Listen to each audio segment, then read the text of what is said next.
Hi, it's me again with Corel Draw Tips and Tricks. Somebody posted this on Facebook and they want to draw this box with the stars in the middle. I've already done it. Several ways you could do it. Probably the easiest is to take a rectangle, whatever size you want. I'm going to go ahead and go to the center of the page. And then make that line whatever thickness you want to make your line. And I really notice that the thing has rounded corners, so I don't know how important that is, but it's got rounded end caps. So what we need to do now is you can hit F12 or go down here and double click and click right here to rounded end caps. Now this box is, let's make it 4 inches long with our ratio locked. And then we'll cut out 1/3 of that, basically. So we need 2 lines, or you could take another rectangle and make it 4 inches. And then actually go unlock your ratio and go right here, divided by 3, and you get that. Now, because we're working in the center page, I'm actually going to elongate that. Then I'm going to hit P. That's going to give us something to cut out. So we're going to take the virtual segment delete key and cut that out. And you notice when we do that, we have rounded end cap. And you can make that dimension anything you want. Now, I'm going to bring in some 2-point lines for another reason in a minute. But I want them to right to the edge of that line. I'm going to hit P or not P, I'm going to hit the plus key on the keyboard. And I'm going to put it right through that line. And if you're doing it for real, you'd want to make sure it's perfect and get your pick tool back, and you can actually, because it doesn't have a snap to because the node is actually there, unless we convert this to an object. Now let's take a star and make it the appropriate size. Go ahead and fill it with black and hit no outline. And then this time you'd want to make sure your star is the appropriate size. I'm going to make it just a hair bigger.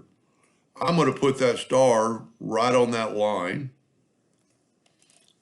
It'll all make sense in just a minute. Put this star right on this line. Now at this time I would take both stars and hit T to put them to the top. They're a little bit high, so let's go. We've got our nudge factor set pretty low. Let's kind of nudge them down. I'm hitting the down arrow key. Now we need to take that star, hold down the shift, take that star, go up to effects and blend, and we're only going to blend them 3 times because we need 5 stars.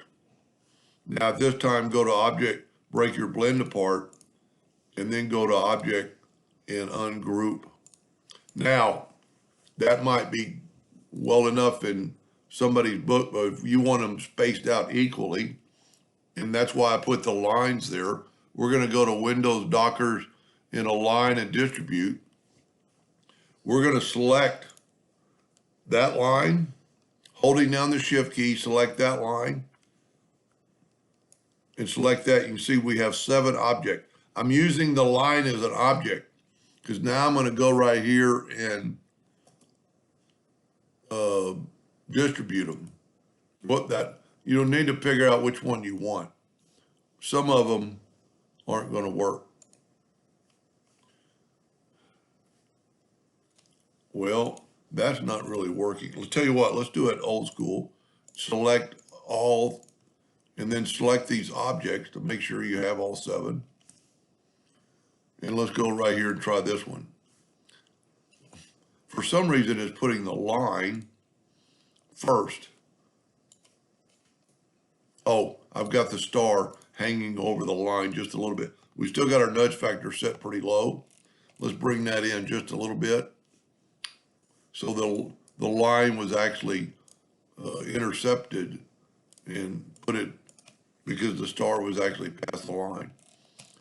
Now, you can hold down the Alt key and select both lines, then hold down the Shift and select all the stars, and you got 7 objects, and then pick any one of these.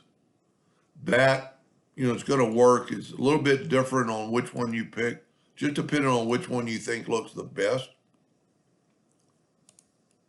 And that looks pretty good. I'm going to delete these lines.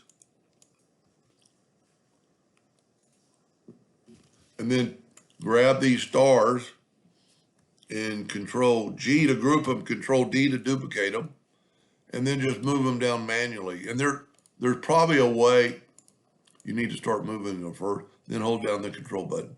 There's probably a way mathematically to put them down there. And then we've still got our nudge factor set pretty low. And if you wanted to, make sure they're, we could put a line from that edge to that edge because it's going to put it in the center of the line. And then because our stars are grouped together, you could grab the star and I can see the X just barely, so I'm going to move it down. I think it'd be more important to make them both exactly equal. So click on your star and just move it down to that line with the up and down arrow keys. And then get rid of that line. Now we're going to do one other thing real quick. Because these have rounded corners, I think I'm going to have to go to Object and convert the outline to an object. Because then when we do that, we get a node on the outside. Let's close down that window, go up to Windows, Dockers, Corners, and we're going to, with the Shape tool, grab that node right there and round it off just a little bit. And then that's where you're going to see whether you round it off or not. We don't have it enough, so let's go like 0.03. It did both of them. I only want the one. We might, there we go. I must have selected both nodes. Then once you have that set, just grab that node, hit apply, grab that node, hit apply. And this is only if you want it exactly like that line. So you've got rounded corners, rounded end caps, and stars in the middle. Pretty fun project. Hope that helped. Thank you for watching.